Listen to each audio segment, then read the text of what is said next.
tanda kebodohan. Memaksakan kehendak di luar takdir Allah. Al-Hikam pasal 29 berbunyi, "Ma taraka minal jahli syai'an man arada an yuhditha fil waqti ghaira ma adharahu Allahu fihi." Tiada menyisakan sedikit pun dari kebodohan orang yang berusaha menciptakan sesuatu dalam suatu masa selain dari apa yang telah Allah tampakkan pada masa itu. Hadirin yang dirahmati Allah, dalam perjalanan ruhani dan kehidupan dunia, manusia sering terjebak pada satu bentuk kebodohan besar, memaksakan sesuatu terjadi di luar kehendak Allah, menuntut keadaan tertentu yang tidak dikehendakinya, atau menginginkan realita berubah sesuai hawa nafsu. Padahal, setiap detik kehidupan dibangun di atas hikmah, bukan di atas keinginan manusia.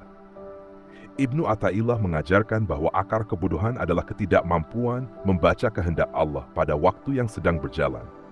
Barang siapa gagal membaca isyarat Allah, maka ia akan memaksakan dirinya bergerak ke arah yang tidak dibuka oleh Allah untuknya. 1. Hakikat waktu. Waktu adalah amanah takdir Allah. Berfirman dalam surah Ar-Rahman ayat 29, "Kulla yaumin huwa fi sya'nin." Setiap hari dia berada dalam urusan. Para ulama menafsirkan bahwa setiap saat Allah sedang melakukan sesuatu, menciptakan, memberi rezeki, memuliakan, menghinakan, mengangkat, menurunkan, menghidupkan, mematikan. Setiap momen kehidupan memuat ketentuan dan pelaksanaan ketentuan itu kadar. Maka kebodohan seorang hamba adalah melawan apa yang sedang Allah tampakkan, baik berupa kondisi sehat atau sakit, lapang atau sempit, kemuliaan atau kerendahan. Ketika hamba memaksakan sesuatu di luar kehendak Allah. Ibnu Athaillah menyebut orang itu tidak meninggalkan sedikit pun dari kebodohan. Mengapa? Karena ia, sapa, tidak memiliki fase. Memaksa pindah fase sebelum waktunya adalah tanda ketidakmatangan. 2. Tidak memahami sunnatullah. Setiap keadaan ada waktunya. Memaksa waktu berjalan lebih cepat adalah perlawanan batin terhadap ketetapan Allah. 3. Menganggap dirinya pusat segala keputusan. Ini akar kesombongan dan nafsu. Mengabaikan hikmah dalam ketentuan Allah. Setiap takdir membawa rahmat dan pendidikan. Orang seperti ini hidup dalam kelelahan batin, stres, dan kekecewaan, sebab ia terus meminta pintu yang ditutup, sementara pintu lain yang dibuka tidak pernah ia masuki. Contoh kebodohan di kehidupan kini. Dalam keluarga memaksa pasangan berubah sesuai standar pribadi tanpa memperhatikan kehendak Allah yang menempatkannya sebagai ladang kesabaran dan penyempurnaan akhlak.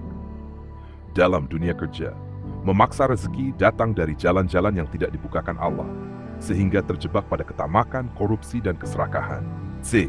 Dalam pendidikan, memaksakan anak memiliki bakat dan masa depan seperti impian orang tua, bukan sesuai potensi yang Allah ilhamkan kepadanya.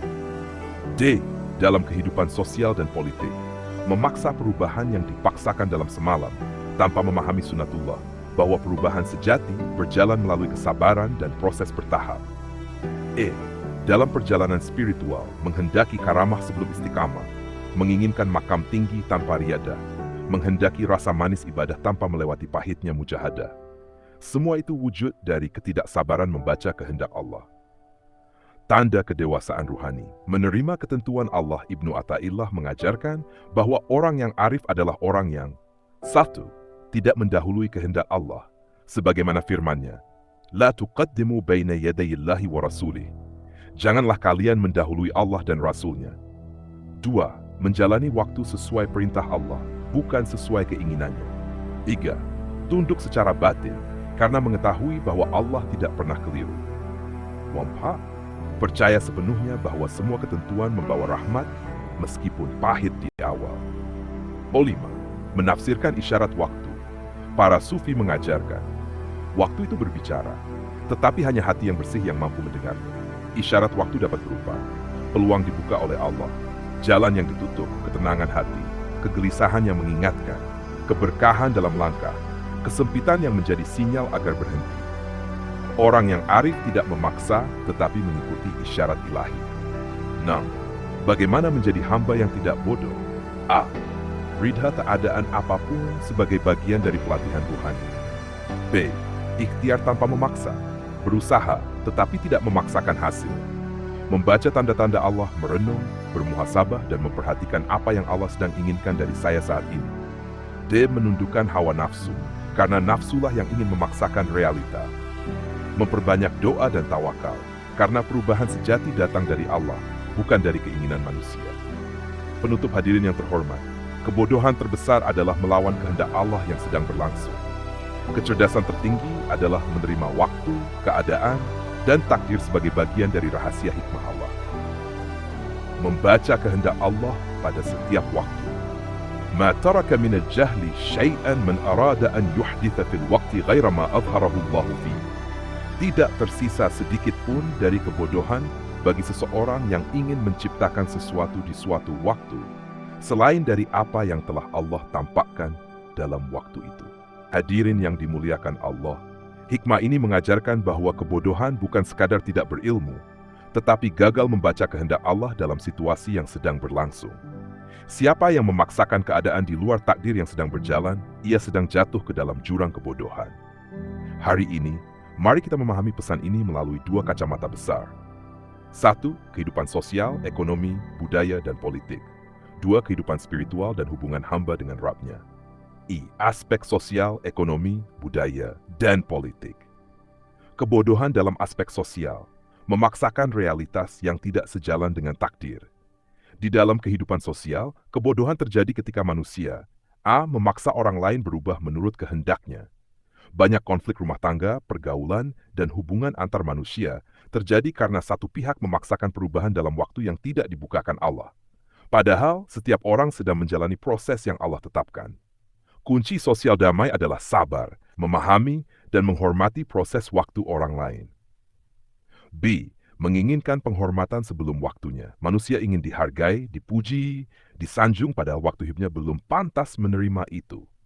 Inilah sumber pertikaian sosial, iri, dengki, dan kegelisahan. Ibnu Athaillah berkata, keinginanmu terkenal adalah tanda tidak jujurnya niatmu kepada Allah. 2. Kebodohan dalam aspek ekonomi, melawan hukum proses. Dalam ekonomi, manusia terjebak kebodohan ketika ingin cepat kaya tanpa proses. Orang terjerumus korupsi, riba, penipuan, investasi gelap karena memaksa rezeki datang di luar hukum Allah. Padahal Allah menetapkan bahwa manusia tidak memperoleh selain apa yang ia usahakan. B. Tidak mampu membaca musim ekonomi. Ada masa ekonomi sedang naik, maka berusahalah. Ada masa ekonomi sedang turun, maka bertahanlah. Ada masa pintu rezeki terbuka, hakikatnya itu adalah izin dari Allah.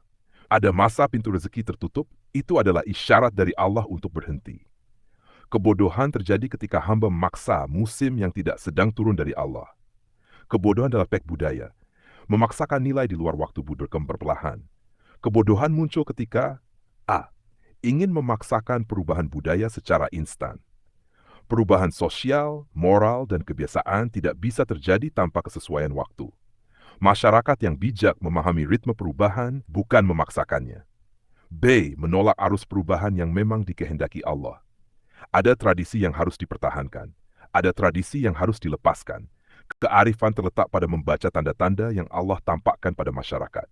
Menolak perubahan yang membawa kebaikan juga merupakan kebodohan. 4. Kebodohan dalam aspek politik. Melawan sunatullah, kekuasaan. Di dunia politik, kebodohan tampak ketika manusia A. Ingin meraih kekuasaan sebelum waktunya. Kekuasaan adalah amanah Allah, bukan hasil ambisi. Allah berfirman, engkau berikan kerajaan kepada siapa yang engkau kehendaki. Maka memaksakan naik padahal belum waktunya adalah kebodohan. B. Tidak memahami ritme perubahan bangsa. Bangsa memiliki masa ujian, masa perbaikan, masa krisis, dan masa kemajuan. Pemimpin bijak adalah yang memahami kehendak Allah dalam situasi bangsa, bukan memaksakan agenda pribadi. C. Mengklaim mampu mengubah segalanya dengan kekuatan sendiri. Padahal kekuasaan bukan milik manusia. Ia hanya menjalankan skenario Allah. 2. Aspek spiritual. Hubungan hamba dengan Allah. Al-Hikam tidak hanya bicara tentang sosial, tetapi terutama keadaan batin seorang hamba. 1. Kebodohan ruhani. Memaksa Allah mengikuti kehendak kita. Kebodohan terbesar adalah ketika hamba berkata dalam hatinya, open quote, aku ingin begini, dan Allah harus mengikutiku, close quote. Padahal hakikatnya, hamba mengikuti kehendak Allah, bukan sebaliknya. Allah berfirman, wallahu yaf'alu ma yasha'u, Allah melakukan apa saja yang dia kehendaki. 2. Kebodohan dalam ibadah. Menginginkan hasil tanpa proses. Manusia ingin khusyuk tanpa mujahadah, karamah tanpa istiqamah, kedekatan tanpa taubat, makrifat tanpa menjaga hati. Memaksakan makam tinggi tanpa memenuhi syarat-syaratnya adalah tanda kebodohan rohani. Para wali berkata, barang siapa tergesa-gesa mencapai makam, ia akan kembali jatuh ke bawah. 3. Kebodohan terhadap waktu ibadah dan keadaan jiwa. Waktu-waktu kita berbeda-beda. Ada waktu diperintah Allah untuk bekerja. Ada waktu diperintah Allah untuk sabar. Ada waktu diperintah Allah untuk diam. Ada waktu diperintah Allah untuk berjuang. Ada waktu diperintah Allah untuk bertawakal. Ada waktu diperintah Allah untuk menunggu. Kebodohan adalah memaksa keadaan tidak sesuai perintah Allah pada waktu itu. Kebodohan karena tidak ridha dengan takdir hamba yang tidak ridha terhadap sakit, kemiskinan, kegagalan, penundaan, kehilangan, keterbatasan. Padahal semua itu didatangkan Allah sebagai pendidikan ruhani.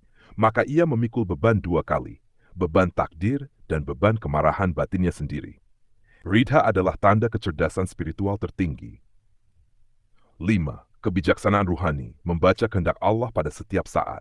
Di sisi orang-orang arif, setiap waktu memiliki fungsi ruhani. Jika Allah memberi nikmat, maka saat itu makamnya syukur. Jika Allah memberi masalah, maka makamnya sabar. Jika Allah memberi ilham, maka makamnya taat. Jika Allah memberi rintangan, maka makamnya menerima dan memperbaiki diri. Jika Allah memberi ketenangan, maka makamnya zikir. Jika Allah memberi kesempitan, maka makamnya taubat dan kembali kepadanya. Orang yang bodoh memaksa situasi yang tidak sesuai dengan makam waktu itu. Orang yang arif menyesuaikan diri dengan kehendak Allah pada waktu itu. Penutup hadirin yang dirahmati Allah, Al-Hikam pasal 25 mengajarkan bahwa kebodohan terbesar dalam hidup adalah memaksakan kehendak pada situasi yang tidak dikehendaki Allah. 2. Tidak memahami tanda-tanda takdir dalam waktu yang sedang berjalan. 3. Merasa bahwa dirinya pusat perubahan, padahal Allah lah pemilik takdir. 4. Tidak menempatkan diri secara tepat dalam ritme sosial, ekonomi, budaya, politik, dan spiritual yang Allah ciptakan. Kecerdasan tertinggi adalah seni membaca kehendak Allah, lalu menempatkan diri sesuai kehendaknya. Semoga kita menjadi hamba yang bijaksana dalam membaca waktu, tunduk pada takdir, arif dalam bersikap, dan selalu mengikuti jalan yang Allah buka dalam setiap kesempatan. Amin ya Rabbal Alamin.